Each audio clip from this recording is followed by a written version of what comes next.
وليا وحافظا وقائدا ومعينا حتى تسكنه أرضك طوعا تمتعه فيها طويلا يا رب محمد وآل محمد صل على محمد وآل محمد وعجل فرج آل محمد اللهم صل على محمد صل على محمد وآل محمد لا حول ولا قوة إلا بالله العلي العظيم أعوذ بالله من الشيطان الرجيم بسم الله الرحمن الرحيم الحمد لله والصلاة على أهلها أما بعد فقد قال نبي صلی اللہ علیہ وآلہ وسلم الفاطمۃ بضعۃ منی ومن اغضبها اغضبنی صلوات اللہم صل علی محمد وآل محمد۔ انتہائی واجب الاحترام سامعین، کیا کہنا اس تعلق کا، کیا کہنا جو تعلق آپ کا خاندان رسول کے ساتھ قائم ہے۔ مضبوط تعلق ہے، یعنی آپ یہ دیکھیے کہ حالات ثابت کرتے ہیں کہ کون کتنا طاقتور ہے، کیسے مراحل ہیں، کیسے تعلقات ہیں۔ تعلقات نہیں ہوتے کتنے طاقتور ہیں، ذرا سی یہ بات ہوئی تو کمزور ہو گئے، یہ بات ہوئی تو ٹوٹ گئے۔ خدا کی قسم زمانے کی بادشاہتیں ٹوٹ گئی ہیں، آپ کا حسین سے تعلق نہیں، آپ کا خاندان اہل بیت سے تعلق نہیں ٹوٹا۔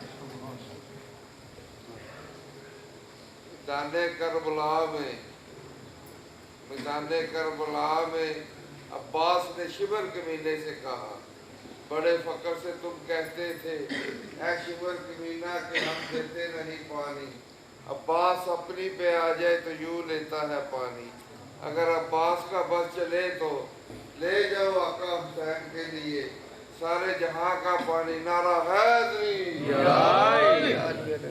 حالات ہیں، کس طرح کے معاملات ہیں، لیکن ایک یقین ہے آپ، اور وہ یقین یہ ہے، کیوں ہم انسان نہیں، ہمارے اندر ہم پوش پوش کے انسان نہیں، زمانے میں پھیلے ہوئے معاملات، کیا ہم لوگ ایسا نہیں، ایک یقین ہے آپ کے ہاں، سب کچھ آپ جان رہے ہیں، جیسے دنیا دیکھ رہی ہے آپ بھی دیکھ رہے ہیں، لیکن پھر بھی بے خوف ہے۔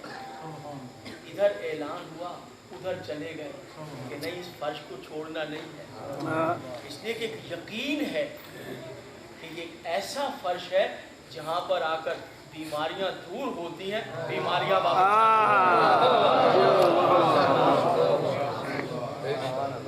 ایسی جگہ ہے کہ جہاں یہ اندر آپ کو یقین ہے۔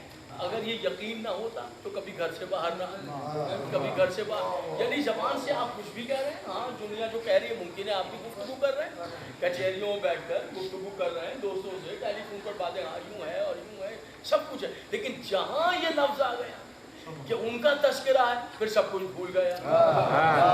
اب نہ کوئی احتیاط آپ کو یاد رہ گئی ہے، اب نہ کوئی خوف آپ کو رہ گیا۔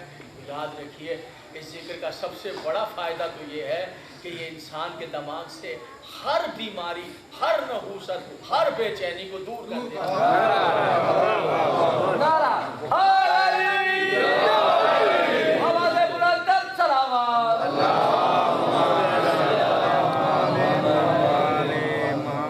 آیت اللہ نجفی مرشی علی اللہ مقامہ، بہت عظیم عالم ہے آپ، اور جنت راہی ہو گئے ہیں۔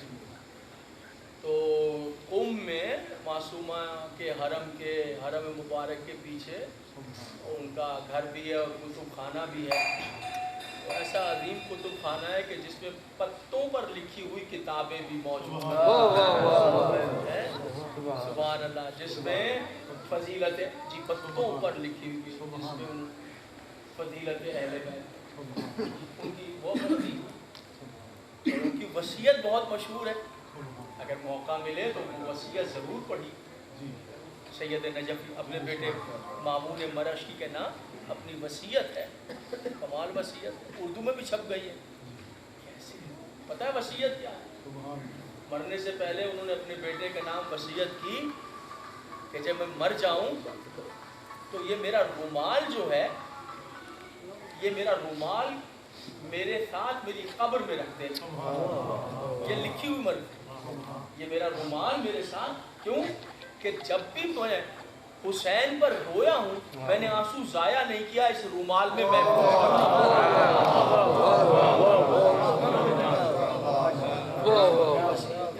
میری کمال یہ رومال میری شفاعت کرے گا. حضور علی کیا کہہ رہے ہیں؟ جو آنسو ہیں حسین پہ رونے کے, جس رومال میں, وہ رومال میری شفاعت کرے. حسین نہیں, جن میں آنسو ہو وہ رومال ہی شفاعت کر دیا کرتا جس میں حسین.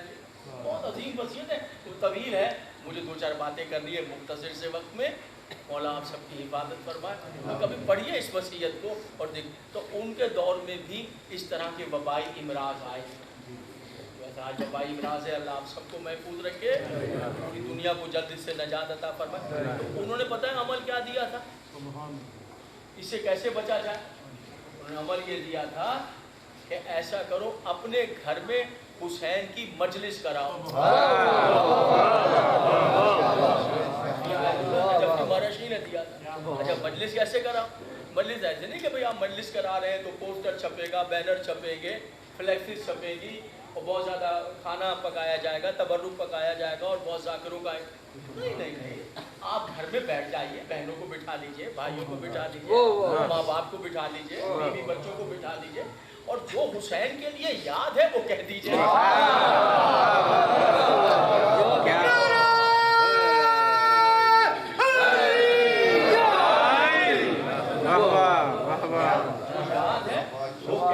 اب یہ ذرا پڑھنے سے پتہ چلے گا, دنیا ذرا پلٹے کہ کہاں سے نجات ملتی ہے. تو حضور علی وہ ان کا حکم تھا, لوگوں نے کیا. تو یقین جانیے کہ لوگ آ کر پوچھ رہے تھے کہ ایسا لگتا ہے ملک الموت تمہارے گھر چھوڑ دیتا ہے, کون سا عمل کر رہے ہو آپ؟ یاد رکھیے کہ حسین کا تذکرہ ہی ہر بیماری سے, ارے جب حسین کا تذکرہ موت سے بچا لیتا ہے, موت سے بچا لیتا ہے. آپ خوش نصیب ہیں جن کے دلوں کو اللہ نے منتخب کر لیا. یہ آپ کو خوش نصیب ہیں. حضرت علامہ شیخ صدوق علیہ الرحمہ, شیخ صدوق لکھ رہے ہیں اور عجیب بات لکھی ہوئی. کہتے ہیں کہ امام زین العابدین علیہ السلام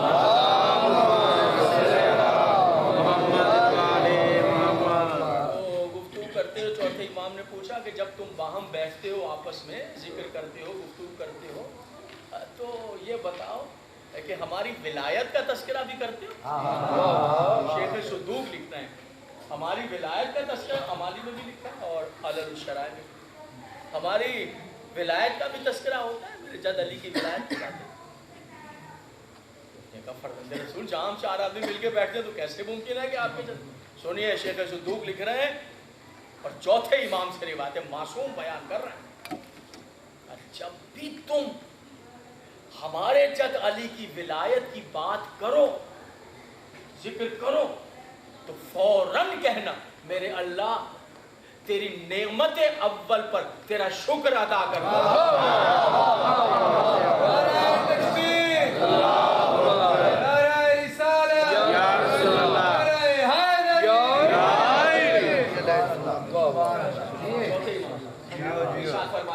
شیخ صدوق لکھ رہا ہے تیری نعمت اول پر تیرا شکر, فوراً نعمت اول. فرزند رسول میں آپ پر قربان, میں یہ سمجھا نہیں کہ نعمت اول کیا ہے. آپ نے کہا جب آپ کی جد علی کی ولایت کا تذکرہ ہو اور آپ کی محبت کا ذکر ہو تو نعمت اول کا. فرزند رسول میں سمجھا نہیں, وضاحت فرمایا نہیں. معصوم نے فرمایا جب بھی تم بیٹھو اور بے ساختہ ہماری ولایت کا تذکرہ کرو تو کہنا تیرا پروردگار نعمت اول کا شکر کا. نعمت اول کا نعمت اول یہ کہ پالنے والے تو نے میری ماں کو شریف پیدا کیا.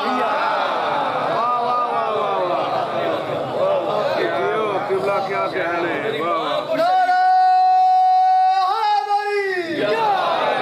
امام سے روایت ہے. تو یہ شرافت ہے. یعنی کیا معنی دیں گے آپ اس کو؟ معنی یہ دیں گے کہ کیسے کھنچ کر آ گئے. وہ شرافت ہے جو کھینچ لائی ہے. وہ شرافت ہے جو بے قرار کر کے کہ قرار ملے گا تو اسی جگہ پر ملے گا. کیا سمجھے؟ یہ شرافت ہے جو آپ کو کھینچ کر لے آئی ہے. اور جہاں شرافت ہوتی ہے وہاں ان کا تذکرہ ہوتا ہے. وہاں ان کے تذکرے پر خوشی کی جاتی ہے, وہاں ان کی فضیلت بیان کی جاتی ہے. اور جہاں شرافتیں نہیں ہوتی نا ماؤں میں, وہاں اشرف زلالی جیسے لوگ پیدا ہوتے. تو یہ اس پہ تعجب نہیں ہے, فیصلہ ہو گیا ہے کہ یہ ماں کے کردار کا معاملہ ہے. کیسے زبان جل نہیں گئی, زبان سے یہ کیسے نکل گیا. اچھا کیا سمجھے تھے تم کہ سیدہ کا نقصان ہو جائے گا؟ نہیں نہیں نہیں, ایسا نہیں ہے. حضور علی ہمارا مقدمہ تو 1400 سال 11 ہجری سے طے ہے, عدالت میں پیش کیا ہوا ہے. وہ فیصلہ اس وقت ہوگا جب سیدہ کا بیٹا آ جائے گا. تب تک ہم اسے مرنے تھوڑی دیں گے, اسے مٹنے تھوڑی دیں گے. ارے رزق اس کا کھا رہے ہیں ہم. تو یہ تھوڑی, ہاں ایسے جو ہیں وہ ظاہر کر دیتے ہیں کہ پیدا ہونے والے جہاں اچھی ماؤں سے پیدا ہو رہے ہیں وہاں گندی ماؤں سے بھی پیدا ہو رہے ہیں. اور آج کے عنوان کے حوالے سے یہ دلیل میں قائم کروں گا ابھی آپ کے سامنے. اس کو جملے کو یاد رکھیے, مجھے اپنی ذمہ داری کا بھی احساس ہے اور کیمرہ ریکارڈ کر رہا ہوں. تو آپ دیکھ رہے ہیں, تو دیکھا نہیں, اور فدق کے معاملے میں جو مقدمہ تھا دربار میں, بی بی پاک جو گئی تھی شہزادی, یہ بچہ جانتا ہے. کیسا کمال ہے یہ, اسی مجلس کا فیض ہے. کیسی مجلس ہے خدائی قسم, اس کا فیض ہے. بچے کو پتا ہے کہ یہ واقعہ کیا ہے, زمانے کے بڈھوں کو پتا ہے واقعہ ہے. اور یہ سب غلامان زہرا بیٹھے ہیں, یہ نوکر بیٹھے ہیں شہزادی. نہیں جناب, نعوذ باللہ معاذ اللہ. اس نے کہا نہیں وہ تو جو ہے فدق کے مقدمے میں بی بی جو تھیں, نعوذ باللہ من ذالک معاذ اللہ, نقل کفر نباشت, وہ خطا پر تھی. یہ جناب سیدہ کے لیے کہا. اچھا دیکھیے وہ پتہ نہیں کیا سمجھ کے یہ کہہ رہا. ارے بھائی یاد رکھنا, ان کا معاملہ ان کا نہیں ہے, ان کا معاملہ براہ راست رسول کا ہے. ان کا معاملہ اسلام کا ہے, ان کا معاملہ قرآن کا ہے, ان کا معاملہ خود اللہ کا ہے. سمجھ رہے ہیں؟ اگر آپ یہ کہہ دیں کہ سیدہ خطا پر تھی تو پھر میں آپ سے پوچھنا چاہتا ہوں کہ سورہ احزاب میں جو یہ آیت آئی ہے جسے آیت تطہیر کہتے ہیں, انما یرید اللہ لیذھب عنکم الرجس اہل البیت ویطہرکم تطہیرا. مفسرین نے لکھا ہے, شیعہ سنی نے, کہ اس آیت میں جو مرکزی کردار ہے عصمت وہ جناب سیدہ ہیں. جو مرکزی ہستی ہیں وہ جناب سیدہ ہیں, جن سے ہر قسم کا رزق, جن سے ہر قسم کی برائی اللہ نے دور رکھی ہے, دور ہے اور قیامت تک دور رہے گی. اہل بیت نبوہ ہر قسم کی برائی تم سے ماضی میں, حال میں, مستقبل میں دور ہے. تو مجھے یہ بتائیے کہ معاذ اللہ نعوذ باللہ خاکم بدہن کہ جو بی بی ایک باغ کے لیے خطا کر رہی ہیں, اللہ اسی کی صداقت کی گواہیاں دے. سوچ کے بتائیے. اچھا مجھے ایک بات بتائیے کہ پھر رسول کیا کہہ رہے ہیں, جو میں نے سرنامے میں حدیث پڑھی ہے, اور یاد رکھیے شیعہ کتب سے نہیں پڑھی ہے, برادران اہل سنت والجماعت کی کتاب سے پڑھی ہے. اور کتاب بھی جو قرآن کے بعد ان کے ہاں سب سے افضل ترین کتاب جانی جاتی ہے, صحیح بخاری میں. قبلہ خود تشریف لے آئے شاہ صاحب, الفاطمہ تو بسعۃ منی. یاد رکھنا رسول کے زہرا میرا حصہ ہے, میرا پارہ جگر ہے, میرا ٹکڑا ہے. اور جس نے اس کو اذیت دی ہے اس نے مجھ محمد کو اذیت دی ہے, اور جس نے مجھ محمد کو اذیت دی ہے اس نے اللہ کو اذیت دی ہے. ظاہر بات ہے پھر اس کا ٹھکانہ جہنم کے سوا کیا ہو سکتا ہے. تو مجھے یہ بتا دیجئے کہ جو خطا کار ہو معاذ اللہ خاکم بدہن, اس کی اذیت دینا خود پیغمبر کی, خود اللہ کے لیے ہے. اور مجھے بتائیے کیا کہا ہے اس بی بی کے لیے, کون ہے یہ؟ خاتون قیامت, خاتون جنت. وہاں میرے اللہ خاتون جنت اسے بتا دیا ہے جو ایک باپ کے لیے نعوذ باللہ ہے. ہو سکتا ہے. تو حضور علی یاد رکھیے گا, نقصان سیدہ کا نہیں ہے میرے محترم سامعین, نقصان ان کا نہیں ہے. اس کی دروازے پر آدم سے لے کر عیسیٰ تک ہر نبی سجدہ ریز ہے. نبیوں کا سردار تاجدار انبیاء ہے، وہ اس کے دروازے پر کھڑے ہو کے سلام کرتا ہے اور اس کی تعظیم میں اٹھ جاتا ہے۔ مجھے بتائیے جس کی تعظیم میں آدم سے لے کر عیسیٰ تک سارے نبی اٹھ رہے ہوں تو ایک نیوٹرل آدمی آپ سے پوچھ نہیں سکتا ہے؟ یہ اسلام کی بربادی ہے، آپ اسلام کو برباد کر رہے ہیں، آپ سے پوچھ نہیں سکتا ہے؟ ایک سلوات پڑھ دیجئے محمد میرے محترم سامعین، میرے عزت سیدہ کی صداقت سے جڑی ہوئی ہے، رسول کی صداقت، رسول کی صداقت سے جڑی ہوئی ہے، قرآن کی صداقت، قرآن کی صداقت سے جڑی ہوئی ہے، توحید کی صداقت۔ اگر سیدہ کے دعوے کو غلط کہہ دو گے تو پھر اسلام میں اور رہ ہی کیا جائے گا؟ اور اگر سوال ایسے اشرف جلالی جیسے لوگوں کے لیے جو سیدہ کے خلاف بدتمیزی کریں، بھونکیں، ان کے لیے ہم نے قرآن سے ایک ہی فارمولہ لیا ہے، خدا اس ملعون پر لعنت۔ اور میرے محترم سامعین، آج تذکرہ ہے اس بی بی کا، اس شہزادی جو سیدہ کی آغوش کی پرورش، ماں بھی دربار میں گئی، ماں نے بھی خطبے پڑھے، بیٹی نے بھی خطبے پڑھے۔ بس ہاتھ جوڑ کر جناب سیدہ کی بارگاہ میں، بیوی تیری چوکھٹ پر ہم غلاموں اور کنیزوں کے سجدے، لیکن 10 بجتا بیوی، قیامت تک آپ کا دربار میں جانا بھولنا، ماتم کرتے رہیں گے جب تک کہ آپ کا بیٹا نہ آ جائے۔ بیوی اس مقدمے کا فیصلہ، لیکن 10 بجتا سجدے کر دے گا، آپ بھی دربار میں کہیں گے، آپ کی گود کی پلی ہوئی بھی دربار میں۔ لیکن میں 2 جملے کھڑے ہوتا ہوں، اس لیے معاف کیجیے گا کیونکہ میں بیٹھ کر دربار کو پڑھ نہیں سکتا، اس لیے کہ جس کا ذکر کر رہا تھا وہ کب بیٹھ کر پڑھتے ہوئے، اس کو کب کسی نے کہا تھا کہ نبی کی بیٹی تک گئی ہوگی، یا اس کی آغوش کی پروردہ شہزادی ام المصائب تھی کہ جو دربار میں گئی ہے۔ پھر تو اتنا ہی عرض کروں گا، شہزادی 11 ہجری میں آپ دربار میں، یہ سب اس پر ماتم سنا، لیکن 10 بجتا ہم غلام عرض کریں گے، شہزادی آپ گئی دربار، مگر بیوی تاریخ میں ہم نے پڑھا آپ کے سر پہ برقع بھی موجود، مکنا بھی موجود، چادریں بھی موجود، اور چاروں طرف سے بنی ہاشم کی عورتوں اور کنیزوں نے آپ کو ہلکا کیا ہو، لیکن بیوی جب آپ کی آغوش کی پروردہ شہزادی دربار میں گئی ہے تو سر پہ چادر نہیں تھا، مکنا نہیں تھا، ادادارو ماتمدارو، اس طرح دربار میں پہنچی ہے شہزادی، اس طرح دربار میں پہنچی ہے کہ ایک منظر جو ہے وہ کلیجہ پھاڑ دیتا ہے۔ ایک مرتبہ خطبہ بیوی نے بھی دیا تھا اور ان کی آغوش کی پروردہ نے بھی خطبہ دیا۔